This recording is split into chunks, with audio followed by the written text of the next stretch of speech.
I do try to, I'll climb that mountain per se, metaphorically, Mm-hmm. right? Like caving or something like that, right? Small caves. Ooh, Mm-hmm. that gets my panties in a bunchy. When I get into a tight, we call it a squeeze in caving. Mm-hmm. It scares the hell out of me. And that's why I do it. That's why I do it, because it's more redeeming than doing something that maybe would scare the average person, but it doesn't scare me. Jumping out of an airplane doesn't really scare me. And I have measured my heart rate, blood pressure, stuff like doesn't bother me because Even on your I've done it. I've done it thousands of even times. in your first time. I wasn't that scared. I was just happy. I was in eager joy. I finally get to do this. I've been visualizing Mm-hmm. this since I was a little kid. Kindergarten. I mean, literally jumping off the swings. I call it the parachute game, right? So because I had so much lined up to make that be easy for me, there's less learning in some ways. But man, I go into a cave and suddenly I remember all these other experiences of when my cousin David put a blanket over my head and wouldn't let me out when I was like 5. I remember aspects of that panicky state. I remember all these other things. And that gives me the opportunity to to climb a mountain that's meaningful to me. Because if I can get to that place of panicky, where you really think you're freaking out, that you can't go on another second, right?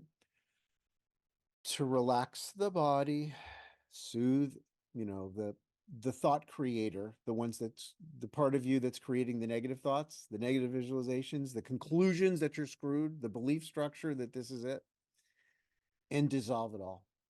Dissolve it all in that moment of being underground, underneath, you know, thousands or millions of tons of rock, and just be absolutely at peace again, despite the But how do fact that you that do fear's still that? there. You It's breathe and you really calm hard. down. Well, you can argue for your limitations or you can argue for your power. It's your choice, right? So I choose to argue for my power over my emotions, that if I don't do anything, nothing happens. So if I just stop and I breathe and I calm myself down and I force a smile on my face, even though every cell in my body is wanting me to, like, scream or shudder or whatever it is, I just choose not to do that, right? I choose to be something else through acting differently. And it changes not just how my body feels, but it changes the thoughts that my body creates because of that different physiology. My vibration, if you could call it, mentally and emotionally, raises up. And now I start to see the spaces. I see how big it is. I say, wait a minute, I can move like this. I can move like that. A moment ago, I was bigger. Every time you go caving and you get nervous, you get bigger and you get stuck because your stiffness. And then you relax. Like, oh, I can do this. I can do that. I can actually scratch Just that. like a cat. Right. And you become loose and adaptable, malleable, and free. And when I realize my freedom when I'm in those circumstances, now I've again worked on that, like exercising a muscle. I worked on the part of me that is self-soothing, and my doors start swinging open. Doors that used to be locked, I locked them, right? I was the one that says I can't. That's the lock, is the belief that you can't. And when those doors start swinging open, you realize you're a lot bigger than your fear was, sort of painting as a picture of who you really are. That there's more to that canvas than what the fear narrowed down. This is safe. That's you just stay here in the house. Don't do anything, right? Never not be afraid, right? The Crudes, you don't go outside the cave. The winning formula of never, not be afraid. Courage is dangerous. If you stay in the village, you won't have to deal with getting eaten by a tiger.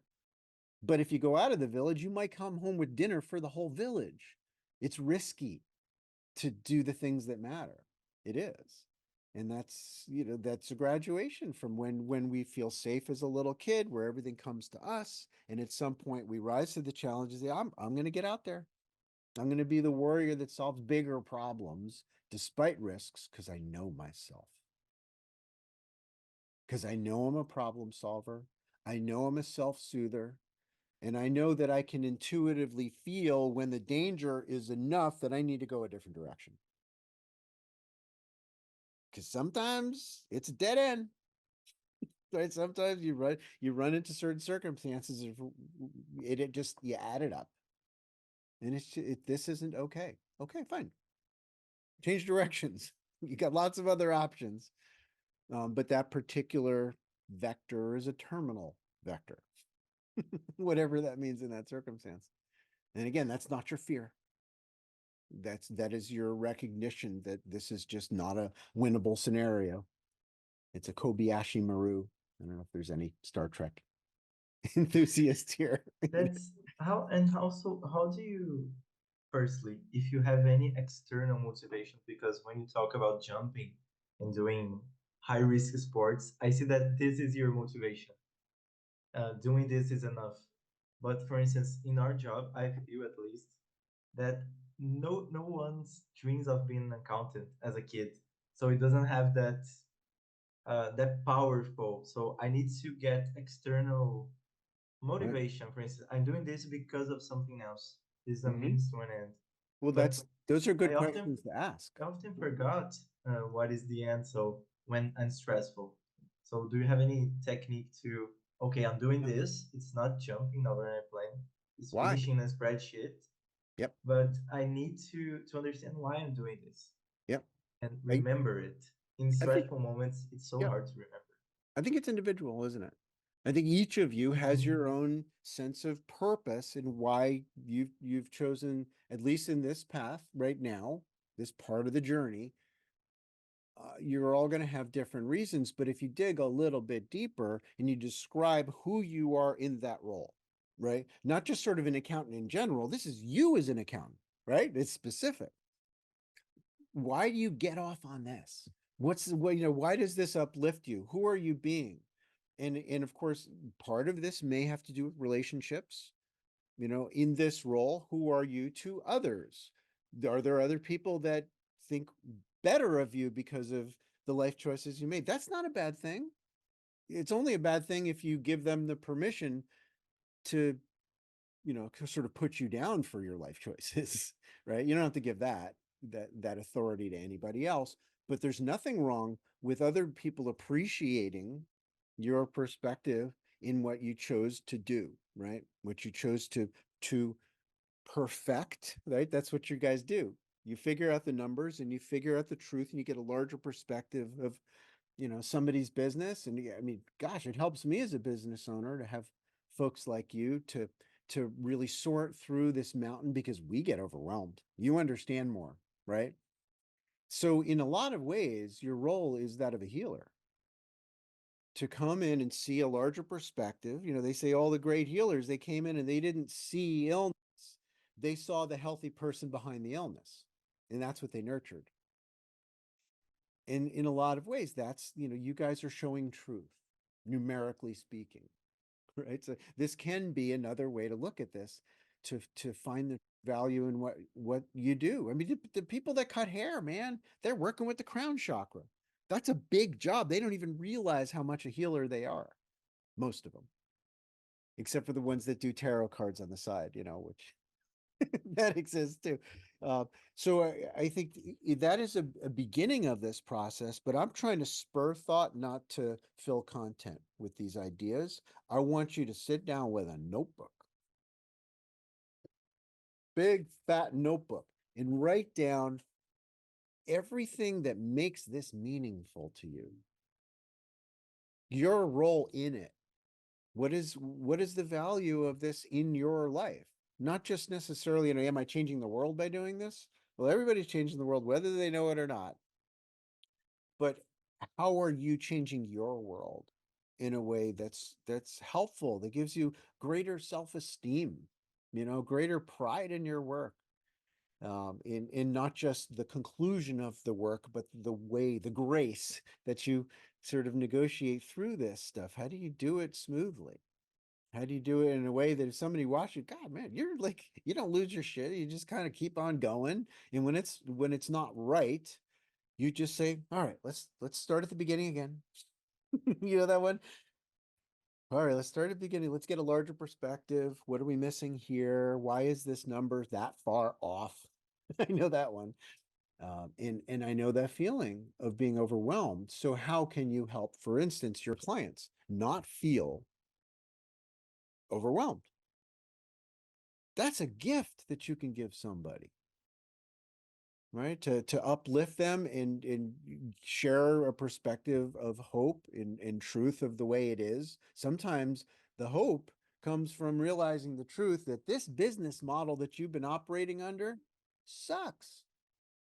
And you got to make a change. Otherwise, there's just not enough coming in, go out. You demonstrate that. So that now they have this larger perspective. Oh, you know what? I think I need to add something to my business. I need to shift my market, or I need to shift the way, I'm presenting myself. But that can change it. Because sometimes there's no more juice to come out of the lemon. You can squeeze and squeeze. You're like, no, I know that you wanted to sell smart sparklers and snakes, but what people really want is bottle rockets. Change your business, right? So this is where you guys have the opportunity to be more than just, an accountant in a firm. Your careers are expanding as your wisdom expands. I mean, 10 years from now, have you thought about that? In 10 years, how are you going to utilize what this role is in helping people? I can't answer that for you, because it's Yeah, different that's for great. all of you. I do have a notebook where I put everything that I wanted to do or want to be or want to have. And that's a lot of things, but in stressful moments, those goes away because they are not entirely related to the job. Yeah. I don't see a bright future with the things that I want, with a peaceful living, a nice house in the spreadsheet. It's hard Yes. to connect those dots Sure. sometimes. Yeah. Well, And sometimes we're on the bottom of Maslow's pyramid, and that's fine, exactly, right? exactly. Yeah, and that's okay. That's fine. That's just that moment. But I urge everybody to also, when you're in those hot moments, when you're in this mode, tiny, tiny, tiny, um, to also have another part of your mind that is also, sort of, it's expanded. That the meaning of this, where you're going. And right now, I'm just gonna take a deep breath. I'm going to hold my breath and go underwater. My snorkel's going to fill, but I know that there's up there. I mean, that's if that doesn't just describe accounting, I don't know what does. But there's an immersion into the process, and if you love how good you are at that job, if you love who you're being as you're using your whole mind, and you love the precision of your mind, and that left brain is just having so much fun with it,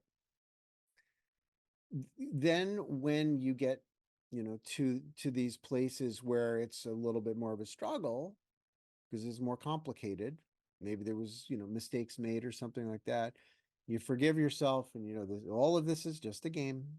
This is just planet Earth. I'm just sort of making my way uh in a meaning based experience. What is the meaning? That's the question I want you to keep asking yourself. What is the meaning of my role for me? Why is this important? Why is this valuable?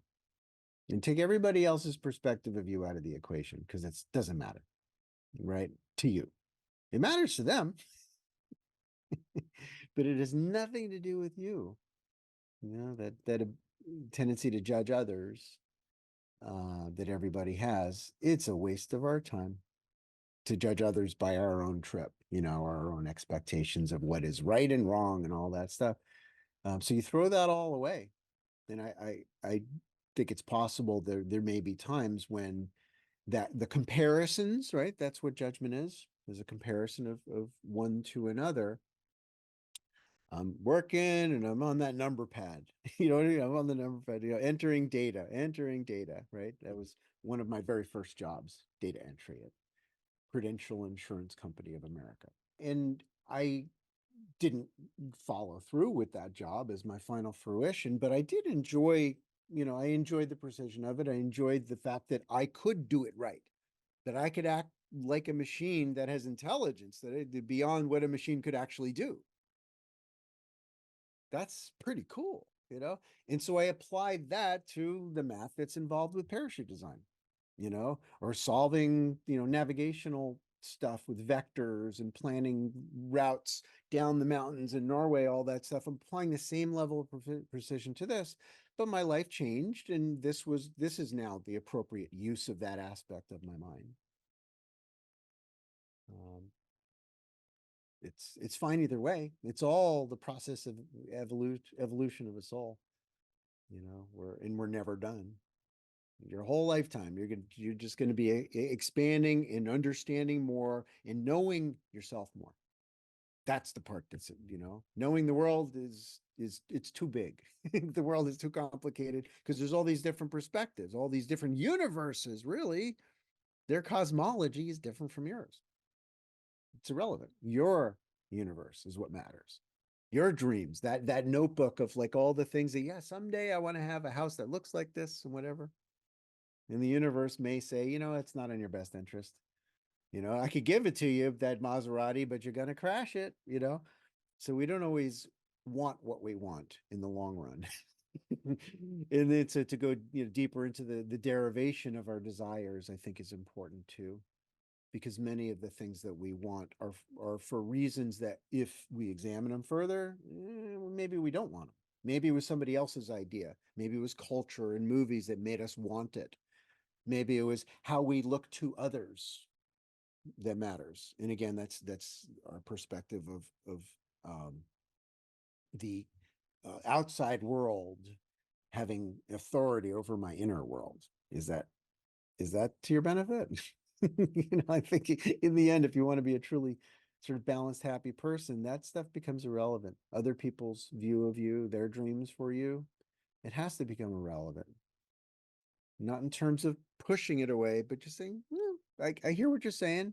I love that vision of me that you're projecting. Sounds lovely, but I'm gonna do it my way. You know, I'm gonna do it a little differently. Mom, dad, whatever, superiors in work, whatever. It's an ongoing process. I have a question. You mentioned that when you worked as a data, that data entry person, that you did this job, that you felt great because you knew that you were doing the right thing, that you Mhm. were in control of it. But how to deal with a situation when you don't have control of it, like you are 100% on not on control of it, but you have to do it anyway. Like it needs to be done, and you need to do it, but you don't have control over it. Like you don't know if you're doing the right thing or not, but you need to complete it. Like how to deal with that without freaking out. Yeah, You're You like yeah. are your 80% own sure. checking. Hmm? Yeah. So there's the resonance there. I can feel that a bunch of people Go going, ahead, Jeff. I know what she's talking about. I said it's like you're 80% sure, not 100. Yeah.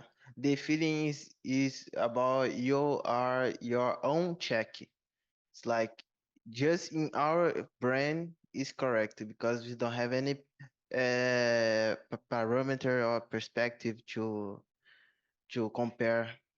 Yeah, like doing things for the first time or being your own reviewer. Yep. You're not 100% sure that it's correct, but you gotta trust, right? It's tough. Yeah. You do? Trust is not an easy thing. It's probably the hardest of all things, you know, self-trust. And I mean, you know, with math stuff, it's simpler in a lot of ways. You know, there is a finite answer. There's an empirical reality from that perspective. Um, but I think either way, there has to be this levity is the wrong word, but a levitation over the role, above the role. I am not this role. This is all for fun. This is all for entertainment. This is all for, you know, polishing my skills in different ways. You And do it for the plot. yeah, I'm just gonna do it for the entertainment. I got to do something in this world. And if you realize after years and years that what you're doing isn't working for you, then you're gonna have to make a shift. And that's all right too. That's fine too, but you may find value in the action down the road. even the parts that feel, mundane, even the parts that feel amorphous and uncertain, or am I, am I spending these 3 hours for nothing? That's, that's a fear that can stop you in your tracks right there, that your action, your work is meaningless, right? But that presupposes that time is relevant. And yes, you're getting older, right? With every breath, every day, you're getting older. Yes, it's true. But from another perspective, there's a part of you that doesn't. There's a part of you that, the later you'll be an old fart, gray hair, wrinkles, all that stuff, and you're still going to be you. You're still going to feel like you, and the things that you love and hate and whatever, it's going to be a little bit more clarified, but it's still just you, right? And so, given that timelessness of you, does it really matter? Because a lot of the insignificant things you're just going to forget anyway. Being 57, I can tell you, there's a lot of things that I just don't even remember. And people say things like, Brian, remember that time that, I'm already there. I'm already yeah, there. yeah, I don't remember, because the mind is a filter for relevance. Right. And so the things that you do in your day there that are the same as yesterday, that just dissolves. The consciousness doesn't hang on to that because there's no, significant importance to that. And the other things that in that moment there was heightened emotion, there was heightened exhilaration, there was something that happened where you didn't know if you could, and then you tried and you did. That's the shit you're gonna remember.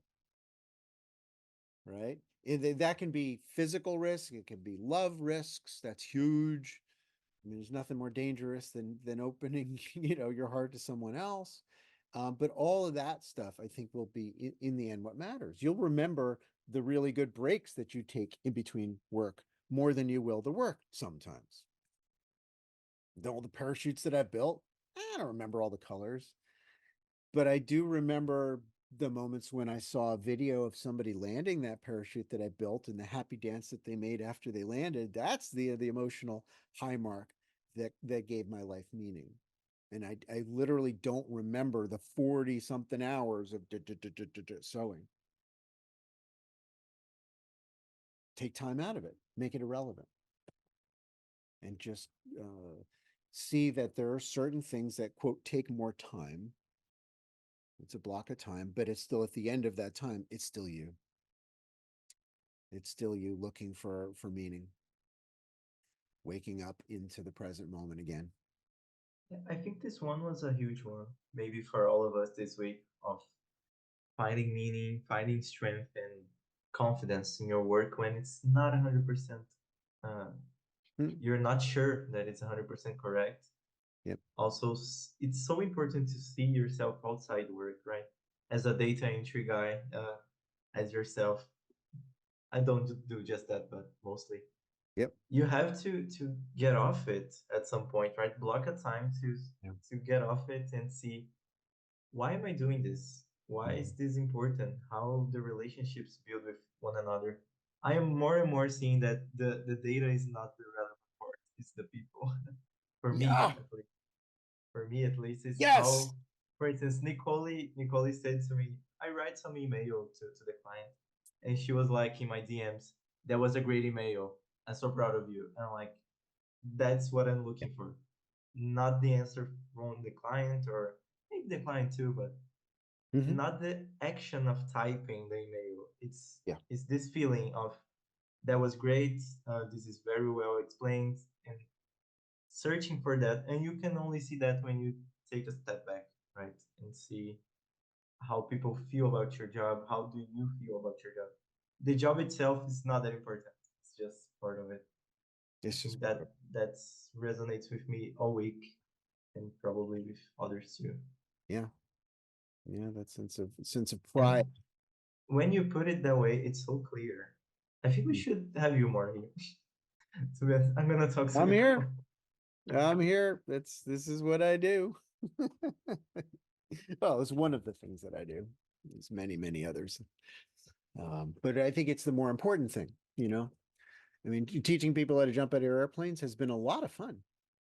but it's giving me experiences and information and a perspective that applies to other things. That's the part where I'm extracting that and sending it out to the whole world. Like, wow, this is directly relevant to everything that's important to me. And as far as I can tell, everybody else is on a very parallel journey. It's just you're removing certain, certain specifics and imposing a different one. Okay, you're a fireman. All right, well, how is this relevant to you? It's all the same. And if you see it that way, then you can even transcend your own role completely from moment to moment. Not all the time, not when you're in here, you're the role when you're doing the action. But to have those moments to step out and go, I am not only this, I'm bigger than this. I have a more expansive imagination of what I wish to do with this experience, this meat suit that I'm wearing, interacting with all these other beings that appear so separate, that when you look into Jungian psychology, have you guys looked into that? The collective unconscious.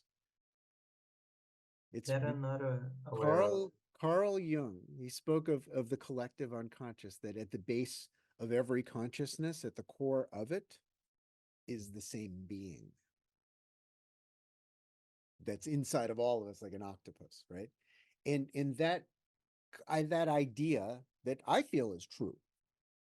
But that idea helps us to really reach out in compassion for other people's perspective, because like Ram Dass said, oh, you're in that one. You're me in that one. How are you going to hate anybody then? You know what I mean? And then you have this ability to see from multiple perspectives, which makes you a next level human being. Instead of just me seeing you and telling my story of you, then I flip the roles and I go, oh, here, now I'm you looking at me. And that really helps with every leadership role that you take on. That instead of being a power over, power under trip where you're only the role and you're kind of getting off puffed up after, oh, I'm the manager, I'm the boss, I'm the captain. It's irrelevant.